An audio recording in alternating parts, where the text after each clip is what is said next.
I'm a serial entrepreneur, and I haven't ever worked at a professional company ever in my life. I haven't worked ever for anyone in my life. When I first graduated, actually even before graduating from school, I was in Izmir working with my dad with my dad's company and helping him with his business. And then I got married, and I founded my first company when I was 25 years.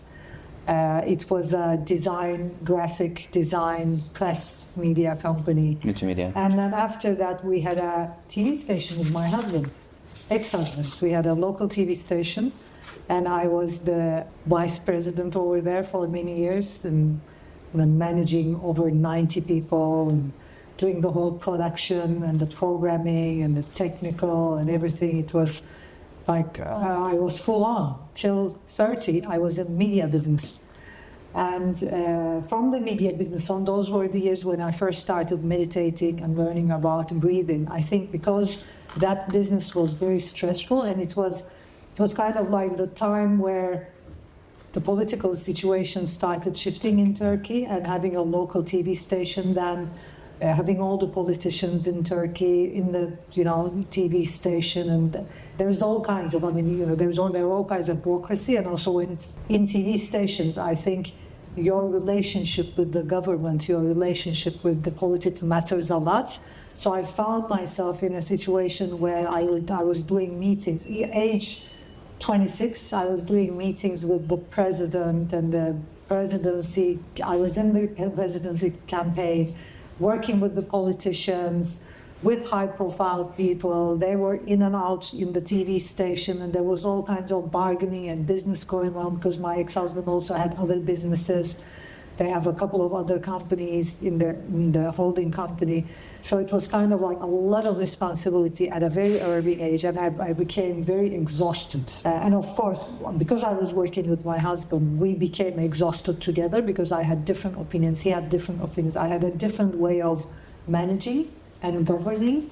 And I think my way of entrepreneurship and my way of being a founder and a CEO or a C-level executive is mainly by creating a community and creating a family. I like working in families. I like working in family environments, which is, of course, you're professional, but even when I was the vice president of the local TV station, all of the crew I had, like from the TV, from the producers to the technical manager and to the finances, I became friends with everyone. We were sisters and brothers and family, which didn't fit well with my husband because my husband's governance was in an older way, and he saw himself at a high level where I didn't, and I was too friends with this. So it's kind of like with that political situation and with the executive situation happening in the company, we had a lot of ideas which didn't fit with each other.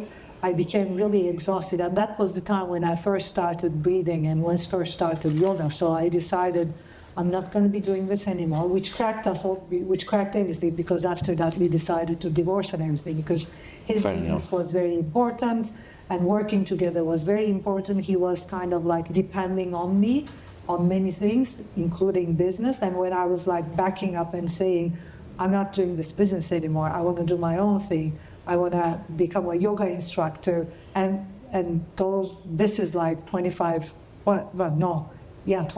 years ago. So it was like nobody even knew about yoga and breathing in Turkey, and I was like, I'm going to do this. Everybody thought I got crazy because I so much needed that time for myself and relax and chill and detox.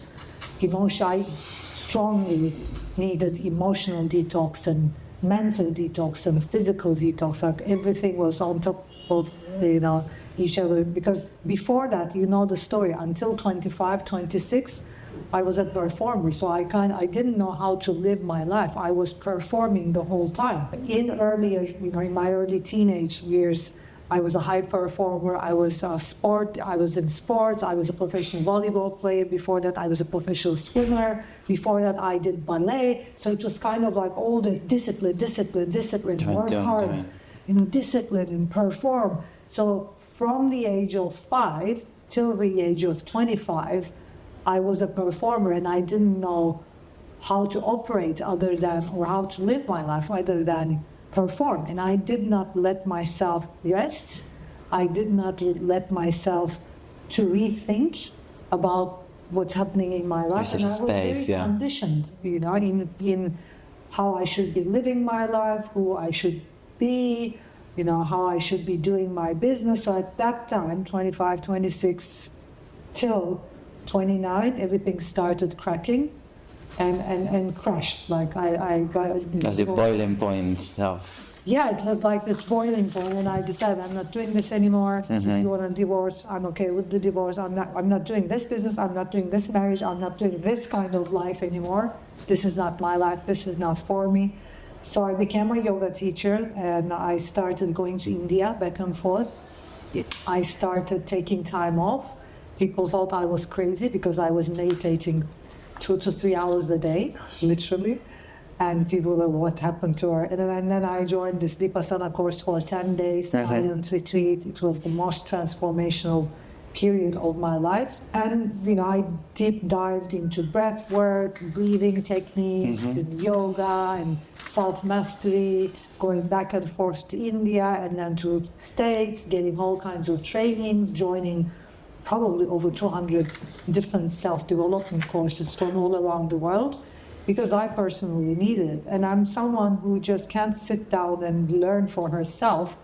I want to share, because family and community is very important for me. I want to share what I know with others so that they can benefit as well. So it just happened naturally. I started sharing. I had a yoga studio already in Izmir. It was a small yoga studio, and then we opened the second one. We started doing festivals and retreats. I had a smaller group of people. We had a team of 6, 7 people. So from managing 90 people to 6, 7 people, it was like, chill, this is so easy. And your own business, something that you were passionate about. And so like I said, I'm an entrepreneur. I don't know how to be anything else. So it's kind of like my thing, creating ideas and then creating businesses around that. And I was like, okay, I found my thing. I'm going to go with that. But then I decided living in Izmir was no longer for me, because I was born in Izmir, the west side of Turkey.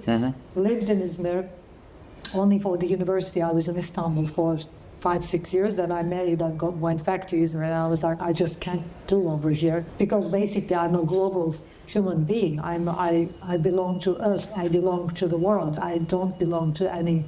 I don't feel like I belong to any specific nationality, religion. It's like those boundaries don't fit for me. I am a human being. So I was like, in Izmir, all those, conditioning hit me harder and harder, because I was traveling, going abroad, going to courses, meeting people, and I was like, I'm not going to stay in Izmir. So I moved to Istanbul, and I lived in Istanbul for I think around 10 more years before I decided to move to UK.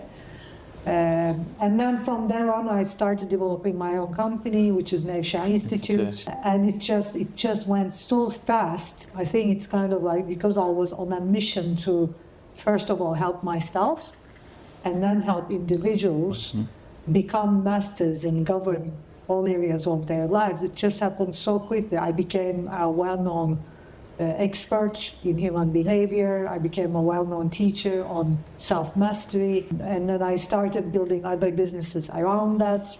And then when I came to UK, I founded a startup company, Breath Hub, as you know. I know. And all my life people know me with my expertise and as a breathwork teacher and a self-mastery teacher. But in between all of those, I have had many little business. I founded many little businesses. Like I founded a little, business where we were selling organic creams, and then I founded another business where we were doing festivals, meditation festivals for over 600 people, 700 people. I had amazing, even before doing breath work and dance meditations with live music, we were doing festivals with live music where Joshua would come and play, and another band will play, live on stage, and we would be doing dancing meditations and then lie down and do breathwork sessions. So this is 20 years back then, even when it wasn't a trend. So I had a business with festivals, and then because I'm coming from early business of my business years from a media perspective, I think that kind of like helped me step up in all areas of business, because I knew people from the media. I had access to people, powerful people from the media, because we worked together. And the people who worked for me in our local TV station were in international TV stations all around the world. So when I first brought breathwork to Turkey and breath coaching to Turkey and meditation, it became kind of like the thing people talked about, because they would ask me to join, they would ask interviews. I was on national TV. Yeah, because there wasn't many others that do that. It was just... Plus, I mean, two things. I think there was it's kind of like there were meditation teachers, there were yoga teachers, but because it was seen as kind of like nonsense and too spiritual and this and that, nobody was interested. But then when I started talking about it, because I was already well known because of my husband and also my parents, but mostly because of my husband, because when we first married, we were one of the most spoken couples in Turkey. You were all over the Hello magazine and newspapers and all that. And because of my media background, and because I had the family, the community, who then started working on national TV, it's kind of like it happened by itself. And I was in media the whole time, and the business grew faster. So those days were the days when there wasn't internet. So radio stations and TV stations were the most important thing. And being on the national TV every week, literally, made a big difference. And that's how basically I was able to have over 40,000 people in my seminars, webinars, and that was how I have been able to fund other businesses. That was how I was able to come to UK, I was able to invest here, that's how I was able to invest in real estate and also build companies on real estate. That's how I was able to invest in Breath Hub. It was kind of like my main business, my core business. I think that's why people call me the Tony Robbins of Turkey. My main business has been around coaching, self-mastery, breath work, but then from that many collaborations happened. We founded the Breath Coaching Federation. And how many books do you have? How many books do you have? 12. Wow. More coming in English. What was the first one? The first one was called Reflections. I think it was kind of like a reflection of my life, of myself. And in my first book, I was talking about the fact that our mind gets reflected into the world and how our thinking habits shape our reality.